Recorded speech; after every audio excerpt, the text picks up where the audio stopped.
Hello everyone, welcome to my channel. This is another live stream and I'm so excited about it because this live stream is coming from 500 Startups office in Mountain View, and this is where my company started in 2015. In April we got into 500 batch 13 and we got our first money from investors, and this was so exciting because we were running out of money and I wasn't sure we would be able to grow the company, but then we got accepted and we got into this office, and this office is piece of art. I see people joining, so I will be recording this live stream and this will be posted on my channel as well. So guys, this is all about startups and fundraising. So if you have any questions, if you're running your own startup or planning to do so, please ask your questions. So the thing I wanted to start with, this is like something I love about this office, is the view. So I'll try and show it right now. So here is the view. If you look outside from this window, there is a tower over there. Okay, you might not see it. I'll try to zoom in. Okay, no, that wouldn't work. But there is Stanford. You can see it from this window, and there's Mountain View. So we're actually in the tallest building in Mountain View. Look at that. Isn't that the most beautiful view? And here you see the current batch of startups. Oh, there's someone watching from Stanford. You know what? You can wave your hand and say hi because I'm waving to you from the office. Yay, hi Stanford. So, and yeah, behind me are all of the current companies, and today is actually a welcome night for them. So they just got into the accelerator. They're all excited about what's going to happen next. And we're going to see their pitches, and I'm hoping to get some interviews. I don't know whether they will be open to it. So yeah, I'm in 500 Startups office in Mountain View. This is Castro Street, heart of Mountain View. Yes, the view is really beautiful, and this is the opportunity, guys, to ask me any questions that you have about 500. Oh, I'm in 500 Mexico. That's so exciting. Good morning from Morocco. I like our geography once again. Sorry, I'm a little red. I actually just went for a swim because it's 28 Celsius. Hi. It's 28 Celsius, and yeah, very nice weather. I want to start a business like you. Yeah, just find something that you love. And yeah, hi from Cupertino. This is really close. This is where Apple has its headquarters. So I started my first company. I was 21 and I was still at the university, and I met my co-founder, and he said, "You're so good at languages, maybe we should start something on our own." And I was like, oh, I'm just 21. I haven't worked for any big company. I'm really afraid to start my own business. But he was like, no, we should try. And then one of my friends came to me and said, Marina, I want to learn English in the UK, and you know some schools there, maybe you could help me organize my trip. And I was like, yeah, let's do it. And so my co-founder and I, we started a company just for that girl, and we started sending students from St. Petersburg in Russia to study abroad. But then in 2013, we realized that we don't want to stay in St. Petersburg, we don't want to stay in Russia, we want to go global. We want to build an international booking platform for language courses abroad. And we started coding the platform, and you know, coding is really expensive because I'm actually, just a moment guys, I'm going to put my phone over here because my hand gets really tired. I was just standing and talking to you. Yay, standing. So, okay. So yeah, and we started to code the platform. We hired some developers, and then we realized we're running out of money because developers charge a lot of money, and we're like, oh my god, we're running out of money, we might not be able to build the company. So it took us 2 years to build the initial code, and then and then we started fundraising because we realized we won't be able to create the company with our own money, and we started applying to different accelerators. So we applied Y Combinator, 500 Startups. We got a very friendly intro, and we were accepted just after the interview. And what 500 does is they gave us $100,000 as investment, and they took a small percentage of our company. Right now, they actually invest 125,000 American dollars and take 5% of your company. And I think this is these are really good terms for a startup, because the most important thing that we got from 500 is, of course, money, because as I said, we were running out of money and we didn't have money to pay our developers. And the second thing, we got all the network.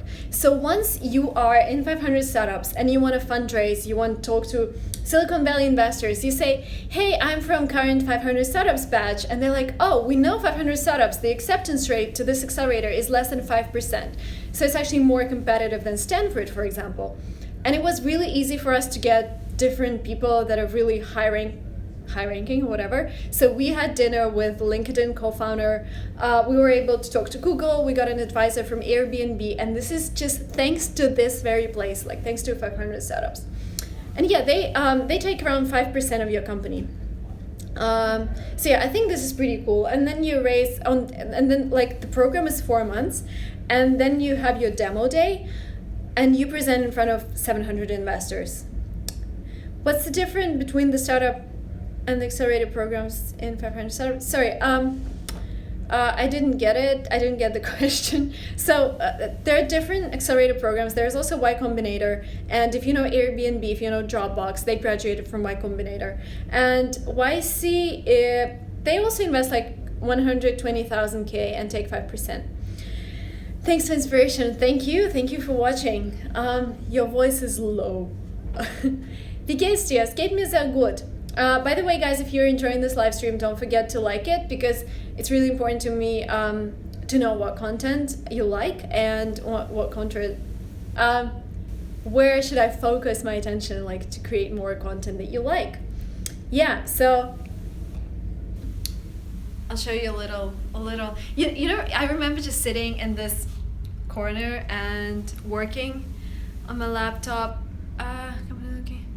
Yeah, actually, so a startup is a highly scalable company. So for example, if we take my first company, which was a study abroad agency, and it was based in St. Petersburg, and I wasn't able to reach any other clients from any other countries. But once we started this booking platform, immediately I was able to go to, like our team was able to go to other different countries, so reach people from Spain, from Germany, just because everything is online. And this is the concept of startup. In order to grow, you don't have to hire like thousands of people and open new offices. You just spread your technology around. So this is my definition of a startup. Schönes Mädchen, danke für die Information. Danke für deine Kommentare. Do you have any tips for a high school student working in a startup? So I was a high school student working on my business, and I think it's really important that you dedicate all of your free time to it, that you believe in yourself, because if you don't believe in yourself, no one will believe in you. Believe me. I had so many relatives who told me, oops, it's falling. Okay, I'm holding my phone. A lot of my relatives would tell me that you would have to go to work for a bank because it's better. And I was the only one who believed in running a startup. So yeah, hi, yeah, it's a little hot in here. Hello everyone, I see more people joining again, guys. If you're liking it, please like. So if you have any more questions, again, I'm very happy to answer them, because I want to shoot a video as well here. What is the valuation of your company when they give you the 100,000? Okay, so they take 5% of your company, so you can calculate what's the valuation. Can you? Yeah, it's around $1 million. Thanks for tips. Thank you for watching. Thanks for asking your questions. Yeah. What else is really cool about 500? Another thing that is really cool is that we still stay a family. So we're still 500 family, and our team graduated from 500 2 years ago. And I still can come here, and I know a lot of people. I can say hi. I can ask them for help if I need some intros.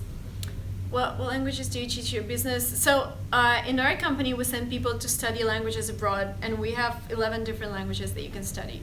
Our most popular language is English. Then we have Spanish, so you can go to Spain or Mexico to study Spanish. 2 million. Sorry, guys. the valuation would be 2 million. How many people in your team? We have around 12 now. So 12 full-time, and then we have contractors as well. Yeah, we didn't raise a Series A, and I explain why. Our angel round was quite big for us, and then we became profitable last year, and we realized that we don't want to lose any more equity of our company, and we actually don't need a lot of money because we are profitable already. So we decided not to raise right now. Maybe we would raise later, but right now we just don't need money. Well, we don't need investor money because they're very expensive. You give away your equity, so you lose a part of your company when you fundraise. So we're pretty happy with what we have now. We have really cool angel investors who help us a lot. Oh, just got 118 in TOEFL. Congratulations. That's so cool. Like, this is the best feeling in the world when I'm reading your comments, guys, and you share that you got into university of your dreams, you passed TOEFL, you started a company, whatever. So this is the most exciting thing in the world, helping you achieve your dreams and being like this tiny, tiny part of your life. Are those people from your team working in US or just you? We have a couple of people in the USA, we have some people in Russia, we have some people in Chile, we have some people in Ukraine, we have people all over the place. Greetings from Brazil. Thank you, thanks a lot. We have some people in Mexico as well. I really want to study in USA and experience in company there. I understand you guys. Like, this was my dream 2 years ago. I will come to Toronto some days. Yeah, I'm here with my mom, by the way, and I'm showing her like where we started in the States, how we first came to Mountain View. And I just remember this feeling when I came here. I couldn't believe that this is happening to us, like seriously. My friend got 36, give him an advice. Oh, he needs to study more. 36 is, yeah, it's pretty low. Sorry, but I'm just being bold, but 36 on TOEFL. We're talking about TOEFL. My mom's name is Svetlana. She's somewhere around here. Hey. Yeah, this is actually a like conference room where you can come and have a call, or you can have a live stream on YouTube. Oh, hi from Redwood City. I like that we have a geography which is around here. Hi Brazil. Hello people. Yeah, so good to see you. Yeah, I'm just thinking, where could I put my phone so I don't have to hold it. Yeah, I'll try this place once again. Why did you choose to live in San Francisco and not in Palo Alto area? There are several reasons for that. So professional. Okay, I'll just hold it with my finger. So, first reason is that I don't want to drive. I don't like to drive. And being in Palo Alto means that a lot of events take place somewhere around the area, so I need to drive. And the second reason is that actually all of the events are in San Francisco. A lot of them are there. And we have a lot of meetings in San Francisco. So just, being close to the location where everything is happening.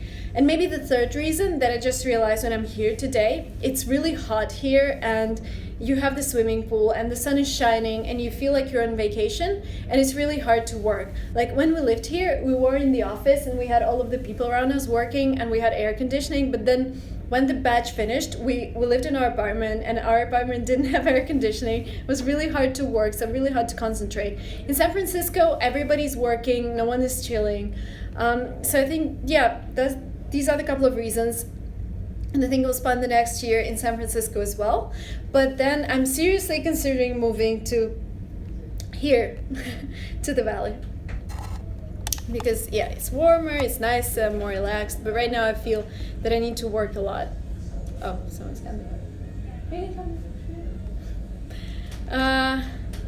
Hello, Brazil. Royal, what? I'm going to pitch about my app on Saturday. Do you have any final tips? My mom, by the way. Say hi. Hello. Yeah, people were asking about you. So, final tips of pitching your company. Just be confident. You know what gave me confidence? I knew that we have a lot of clients and I know that they love what we do. And in the end, I didn't care about what investors think because I know I love my company and I love what I'm doing and I love my clients. And whatever that guy is thinking that my company is bullshit, it won't work, I don't care. Because I know deep inside that I love what I do. And this feeling should give you all of the confidence in the world. Because, I think we pitched our company to around maybe 200 people, 150 people, and the majority of them said no, like more than 90% of them. Yeah, more than 90% of them said no. But then there were people who said yes. And these are the most important people because they're now part of the team. They invested their own money to help us grow. So be prepared. Normally, like what people say here, it takes around 170 meetings to raise a round. And this also means that you would hear around 160 no's. And it's very common when you fundraise. So first 50 meetings you hear a no, but then 51st you hear yes, and everything becomes so much easier because when you pitch to other investors, you say that somebody already committed their own money. So yeah, that's what fundraising life is. Can you talk more about study abroad? Of course, but I think we'll make a separate translation on study abroad because it's just because I'm in this location, 500 startups, startup environment. I decided to do a little about running a startup, but also if you have any questions about study abroad, feel free to ask them. I'm happy to answer. I just like our spontaneous live streams and an opportunity to hear questions. Were you part of any clubs in university to deepen your knowledge in a particular field? Unfortunately, in Russia, we don't have a lot of clubs, but I took extra English classes and I got my diploma in English translation when I was studying economics, and I also did dancing, I also did German, so I did a lot of languages. How would you start a business as an immigrant? It doesn't matter if you're an immigrant or not. So in the States, you can start a company even if you're on a tourist visa or if you're abroad. You don't need to be a resident. Uni interviews, okay. Yeah, I went a live chat study abroad too. Of course, just ask the questions, whatever. Are you hiring intern? No, we're not hiring interns right now, unfortunately. But we will let you know, like once I think we would need pretty soon we would need a Spanish speaker to intern or to help us out and then to become a full-time employee. Someone from whatever, South America or Spain who speaks good English as well, because we all speak English. What is your startup? My startup is linguatrip.com, study abroad booking platform. What country should I choose for Masters in Information Technology, Germany or Canada? This is a very good question. So in my opinion, you need to think 5 years up front. So for Canada, if you do your bachelor's or master's in Canada, you get 3 years of work permit, so you can look for an employer, you can look for a job. In Germany, it's completely different. So once you have finished your studies, you either need to find an employer who would sponsor your work visa. This is for majority of countries. I don't know exactly where you come from, but if you're from Europe, then it doesn't matter. But if you're not, then you would need to look for an employer who would sponsor your visa. How many languages do you know? So Russian is my native language, English is my second language, German is my third language, and I speak a little Italian. Hi. Do you make live? Oh no, live on YouTube I go once a week, I try. Spanish is easy to Brazilians.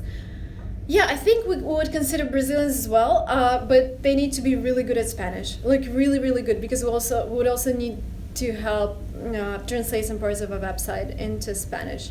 What is that you're holding? Oh, this is actually a charger for my phone because my phone is almost dead, and I don't want it to be dead during the live stream, so I'm like, oh, please don't die.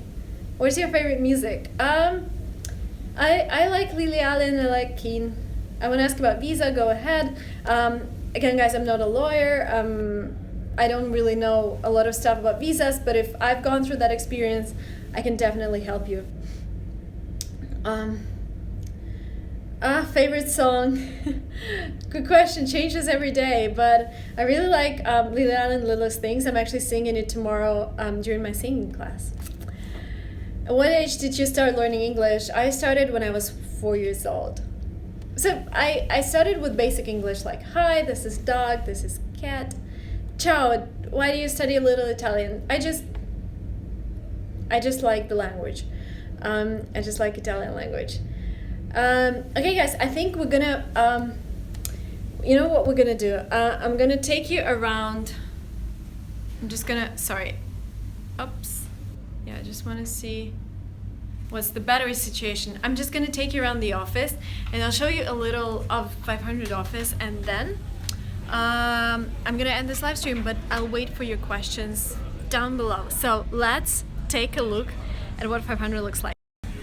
So this is the corridor, meeting rooms where you can, I used to have a lot of investor calls in this very room. It's not Hogwarts. No, it's not. It's actually 500 setups. This is where we would all present. So I prepared for my demo day here. And yeah, this is batch 21. I was part of batch 13. Where you have people coming in, eating, chilling. Yeah, 500 strong, exactly. You know what was my favorite part? Hey, he was actually my badge. What? I'm live streaming on YouTube. Okay, hey, how's it going? Yeah, he was. His company was part of my badge. I'll say hi later. But this was my favorite place in the whole office. Guess why? Food. All of the food that you can dream of. Like, we used to have less food, but this is super cool, right? Having that in your office. And more views, more office work, people, and views. Yeah, the view is really nice. My favorite. some guys that I know. That's enough to live on Mars for like a year. Take all the snacks and salt. Yeah, good idea. Good startup idea. And we're gonna go. You know what I want to show you guys? Very important. Well, if you ever come to this office, here, look at that. This is my company. This is the sticker I put on this chair.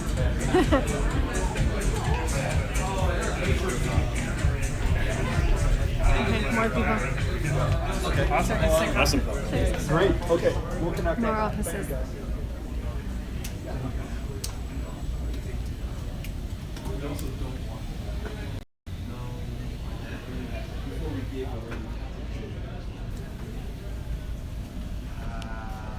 Yeah. So, yeah, I think I'm gonna finish here. So that was it. That was my tour of 500 startups and our talk about getting funded, getting your startup into an American accelerator. So this is not a university. This is an accelerator for early stage companies, Holy 500 startups, where we graduated from. So yes, you need an MVP, you need some traction, good English. Guys, if you ever think of coming to San Francisco, I really recommend taking a language course in one of our schools in San Francisco called ILSC, for example. I will leave a link below. We would be happy to help you. I would be super excited if you use LinguaTrip to, help you study abroad and travel. Thank you so much for watching this live stream. If you enjoyed it, don't forget to like, please subscribe to my channel. And if you have any more questions, please write them down in comments below and I will create a separate video. Thank you so much for watching this and I'll see you soon. Bye bye.